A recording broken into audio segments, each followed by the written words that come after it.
All right, I'm Justin. This is Tom. We're here with some breaking news.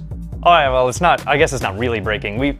So Nintendo has been on kind of a downslide, but we've known this has been coming for a while. But Nintendo finally admitted it. Like, basically, they've come out and changed their sales projections earlier this year. They said we're going to sell 9 million Wii U's through the end of 2014, and they've changed that to 2.8. 2.8, and their stock has taken a nosedive. Yep. Their projections for making a profit throughout the year, they were going to originally do a pretty sizable profit. And now they're going to lose $240 million, and that's what they're projecting. So it could even be worse than that. Could be better.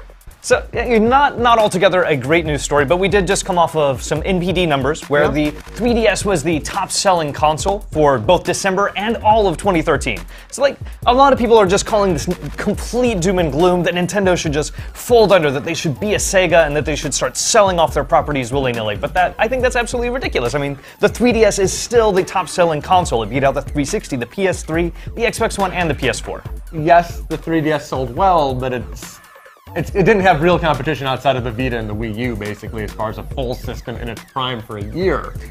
I'm usually, okay, so when we talk about Nintendo doom and gloom, which has been since '96, roughly, I'm always on the side of... Well, no, to be fair, Wii was getting... The Wii was good. Yes. The Wii was good, financially. But I'm always on the side of, you guys are nuts, it's gonna be fine, it's Nintendo. Right now, it's kind of a different scenario because I don't really know how they gain ground in the console space.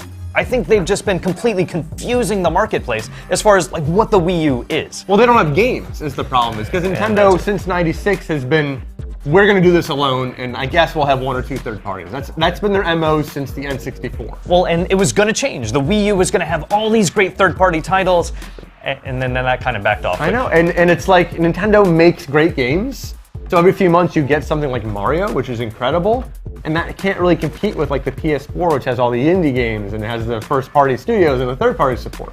But I don't think you can count them out, because no matter what, I am going to buy a Nintendo system for Nintendo games, and that's what I expect out of it. And I really don't need to, I don't feel like they need to go to PlayStation or Sega or even PC to try and sell those experiences, because they're best when they make their own console that supports that. How do you think they can turn around the fortunes of the console space? Because I don't see a scenario that they can. Really, at this point, you have to come out with a new console or having a Wii U that gets rid of that tethered gamepad, which is really raising the price of it. I think if they put out a cheap Wii U at maybe $200, $150 without a Wii U gamepad, that can make a big difference. I know, but does it also hurt that they have negative momentum right now? That there is any kind of buzz is almost a negative buzz. So even lowering the price like Sony did with the Vita doesn't spur sales because people have a negative association with it. Well, one thing Nintendo has talked about doing, Satoru Iwata, who's not going to resign, who said that there's not going to be a change-up in the upper management, he said that they do need to focus, they do need to change what they're doing. And one of those things is looking at smartphones. Now, I don't think that the best way to do that is just to port over the experiences that they already have on a smartphone. That is the worst way to do it. Exactly, but Nintendo is really smart about using technology and about using what other people are doing, like using the Wii U and creating really interesting experiences and creating something brand new, something you wouldn't have expected before, and I'd love to see what they can do on mobile. I actually think they need to make original mobile games with their characters that you know, like with Link and Mario, because then you have the association with people, especially kids who know Angry Birds now. It's like, Mario is cool, I like Mario, and then they can graduate to the real Mario games and the real Zelda games, but I think that's what Nintendo has to do to kind of get a foothold in a younger audience that's losing interest in them.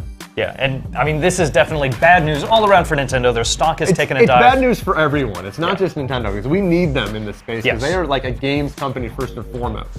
I think they have, there's a lot of things that they're going to be able to do going into this new year, but to keep up on all of your Nintendo news and all of your gaming news in general, be sure to tune into GameSpot. Follow us on Twitter, follow us on Facebook. You know how those things work, and thanks for watching.